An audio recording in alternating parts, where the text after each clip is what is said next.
미국 미시간주의 예비 선거 결과는 예상대로 현직 대통령과 전 대통령 트럼프 모두 큰 승리를 거두었으며 다가오는 11월의 재대결을 약속하였습니다. 그러나 두 후보 모두의 약점도 드러났습니다. 바이든 대통령은 가자 지구 공격에 대한 이스라엘 지원을 반대하는 미국 아랍계 커뮤니티의 반대에 직면했습니다. 많은 유권자들이 바이든을 지지하기보다는 어떤 후보도 지지하지 않기로 선택했습니다. 비록 4년 전 미시간에서 15,000표 차이로 트럼프가 패배했지만 그보다 8년 전에는 힐러리 클린턴을 상대로 승리했습니다. 그러나 약 30%의 유권자들은 여전히 트럼프에 반대하며 그의 지지자 대부분은 50세 이상의 고령자입니다. 다음 달 화요일에 열리는 큰 예비선거도 바이든과 트럼프 사이에 치열한 경쟁이 예상됩니다. 이 내용에 대해 자세히 알아보겠습니다. 미국에서 주목할 만한 정치적 발전으로 현 대통령 조 바이든과 그의 전임자 도널드 트럼프 모두 중요한 미시간주, 중요한 전장주에서 민주당과 공화당 예비선거에서 중요한 승리를 거두었습니다. 이 결과는 두 정치 인물에 대한 당 기반의 강력한 지지뿐만 아니라 다가오는 11월에 예정된 재대결로 가는 중요한 발판을 나타냅니다. CBS 뉴스에 따르면 현지 시간으로 2월 27일 밤 조 바이든 대통령은 미시간주에서 민주당 예비선거에서 압도적인 승리를 거두었으며 민주당 유권자의 81%에 해당하는 35만 1000표 이상을 얻었습니다. 이는 그의 당내에서 바이든에 대한 견고한 지지를 보여줍니다. 한편 그의 상대인 하원 의원 딘 필립스는 전체 표의 3%만을 얻었으며 민주당 유권자의 약 13%는 미결정을 선택하여 그들의 결정을 내리지 못했습니다. 공화당 측에서는 전 대통령 도널드 트럼프가 인상적인 승리를 거두며 전 미국 유엔 대사 니키 헤일리를 이기고 공화당 유권자의 67%에 해당하는 46만 7000표 이상을 얻었습니다. 트럼프와 헤일리 사이의 명확한 차이, 후자는 27%의 표만을 얻었는데 이는 트럼프가 여전히 당내에서 강력한 지지를 유지하고 있음을 반영합니다. 공화당 유권자의 3%는 미결정을 선택하여 당내 소수가 여전히 망설이고 있음을 보여줍니다.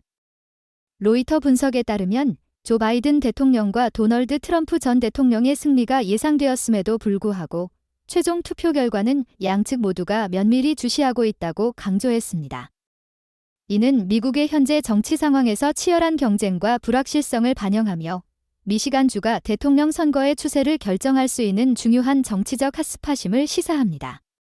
미국의 변동성 있는 정치 환경 속에서 미시간주는 특히 현 대통령인 조 바이든에게 중요한 전략적 중심지로 부각되고 있습니다. 이 주는 미국 내 최대 아랍계 인구를 보유하고 있으며 이 커뮤니티는 2020년 선거에서 바이든을 강력히 지지했습니다. 또한 미시간주는 국가 정치 경쟁에서 투표 추세를 결정할 수 있는 핵심 지점입니다. 그러나 이번 예비 선거 결과는 바이든의 재선 캠페인에 심각한 우려의 신호를 보내고 있으며 미시간주의 민주당 유권자 5만 8천 명 이상이 그를 계속 지지할지 여부에 대해 결정을 내리지 못하고 있습니다. 미시간주의 민주당 유권자들의 망설임은 그레천 휘트머 주지사와 다른 민주당원들에 의해 심각한 경고로 받아들여지고 있습니다. 그들은 바이든을 버린다면 이는 도널드 트럼프 전 대통령이 11월 선거에서 우위를 점하고 승리의 기세를 이어갈 수 있는 기회가 될 수 있다고 강조합니다.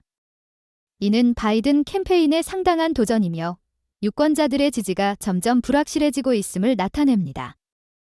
미시간주의 유명한 여론조사 전문가 버니 포르는 조 바이든 대통령의 정책, 특히 이스라엘과 하마스 간의 가자 지구 문제에 대한 민주당 유권자들의 구체적인 불만 사항을 확인할 수 없다고 지적했습니다.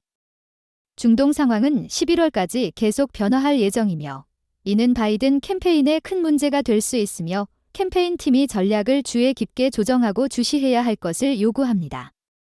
한편 전 대통령 트럼프는 공화당 내에서의 매력을 계속 유지하며 미시간주에서의 예비선거 승리를 포함하여 아이오와, 뉴햄프셔, 네바다, 미국 버진 아일랜드, 남캐롤라이나에서의 이전 승리와 함께 그의 성과 목록을 확장했습니다.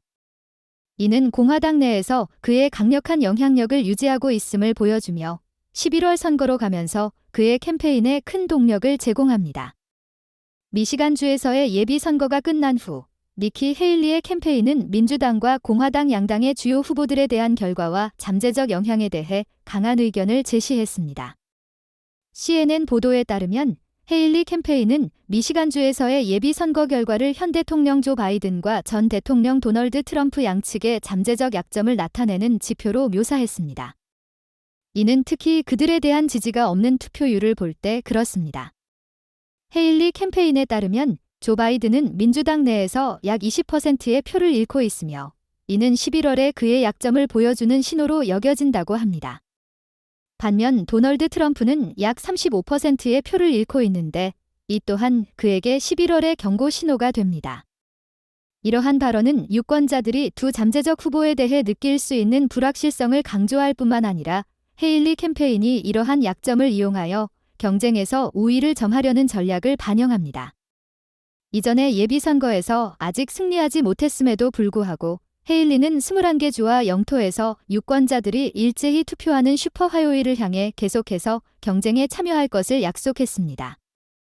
슈퍼 화요일은 후보들에게 매우 중요한 날로 여겨지며 선거 경쟁을 재편하고 양당의 선두주자에 대한 명확한 시각을 제공할 수 있습니다. 헤일리와 그녀의 캠페인은 이 기회를 중요한 전환점으로 보고 있으며 자신의 입지를 강화하고 주요 경쟁자들에 도전할 수 있는 기회로 여깁니다. 헤일리가 슈퍼 화요일까지 캠페인을 계속하고 이 이벤트를 위해 준비하는 결정은 장기적인 전략과 그녀가 유권자들을 끌어들일 수 있는 자신감을 보여줍니다. 이는 다른 후보들과의 치열한 경쟁과 도전에도 불구하고 강력한 지지를 구축하기 위한 노력을 기반으로 합니다. 그녀의 캠페인은 상대방의 약점을 분석하고 지적함으로써 다가오는 중요한 예비 선거에서 승리의 기회를 최대화하려고 합니다.